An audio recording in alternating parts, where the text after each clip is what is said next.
Hi, and welcome to the Clarity Challenge. Today at the Clarity Challenge, we had a discussion that is so profound. Our question today at the Clarity Challenge is this, and I want to go straight to it. You are about to establish a new family on the earth. Kindly submit the vision statement of that family. So, our discussion today, or one of our discussions today, had to do with visions and missions and then mission statements. This is so profound. I've had the opportunity to interface, interact, counsel with a whole lot of people who, in my engagement with them, I realized there was no clearly spelled out visionary blueprint for their family before they set out to go creating a family. Not even after they've already created the family, there is no visionary blueprint that was put in place in carrying out that huge adventure of setting up a family. For me, this is so profound. The reason why we brought up this question for discussion was to ensure that every engaged couple in the Clarity Challenge has in place a visionary blueprint for their relationships. This is so important. For me, this is so profound because you can't miss it if you get it right. As I say this, what comes to my mind quickly is the submission by foremost management professor and consultant, the late Peter Drucker of blessed memory. He made a statement that for me is profound. He said, to build a successful team, we don't start with the people. We start with the job. Profound. I believe he was able to get that learning from the principles of Jesus. You don't start with the people, you start with the job. First of all, you set out what the job is. Secondly, you set out what the key activities are. Once those two are in their proper places, then you begin to source for individuals, people who can fit into those roles. You don't get people and then begin to create. No. 1,000 times no. If you get the people first before you introduce the vision, you're going to find yourself struggling with the fact that you've gotten people who don't fit into the vision. It doesn't make sense. So in our relationship decisions, it is incredibly,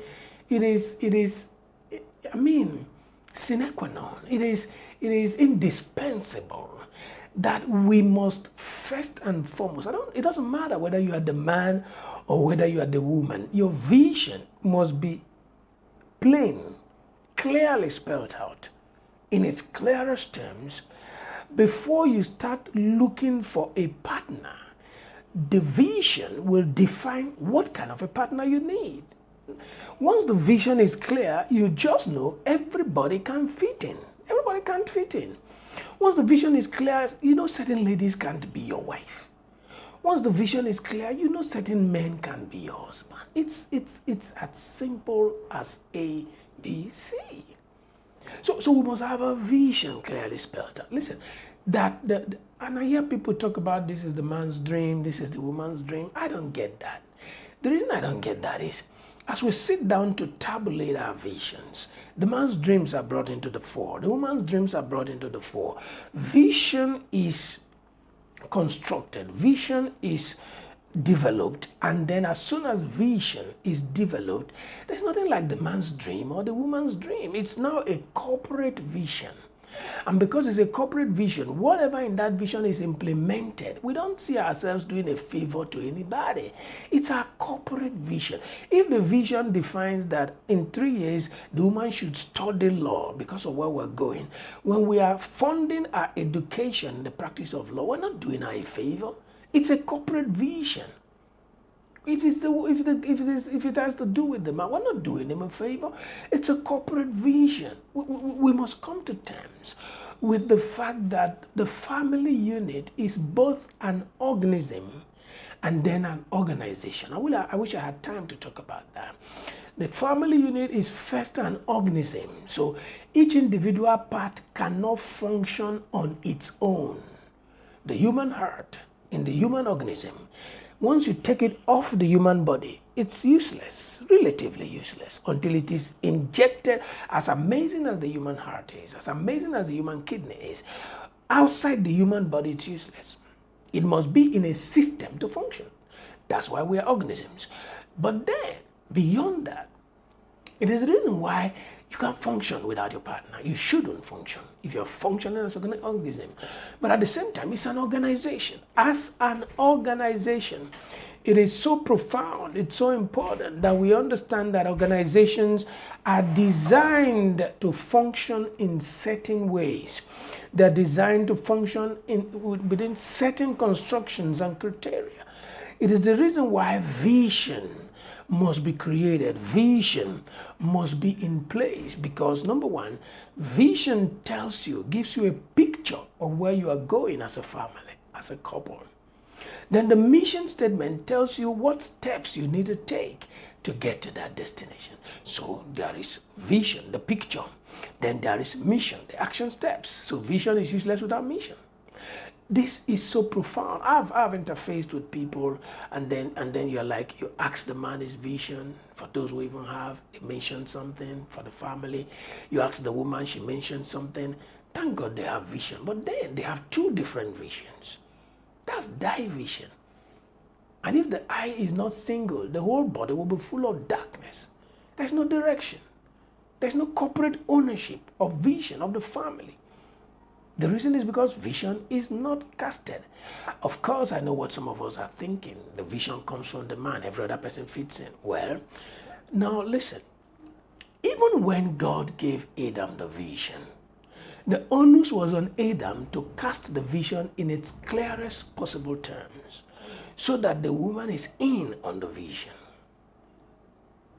Now, when you do that, even if the woman is put on the spot by the serpent, she repeats verbatim what God has told the man. But if the man does not do the work effectively, then the woman is saying something else, then the man is saying something else. The center will not hold. But at the end of the day, in the marital institution, here is the man coming from a different background with different aspirations and goals. Here's the woman coming from a different background with different aspirations and goals.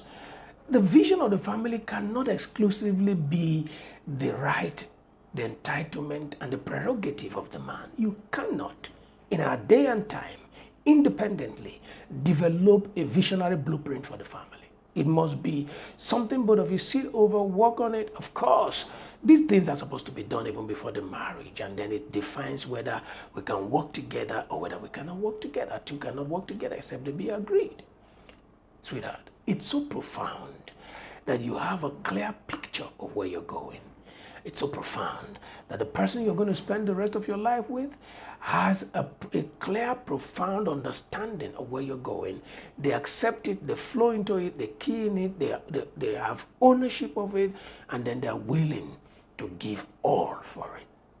If we don't get this right, we're going to miss it. I already did all of this correction to help them couples on the platform as they submitted their visions, and I realized that completely they had different outlook on certain things, and then we're able to point them out. I want to trust that as we keep doing this, it will make a difference. Listen to this. Paul said in his writing, be of one mind. That's huge. We cannot be of one mind until we sit down and hold conversations that clarify things that make us become of one mind. Becoming of one mind involves process. Becoming of one mind involves conversations that brings us to the point where the other person is speaking and you're like, okay, I see.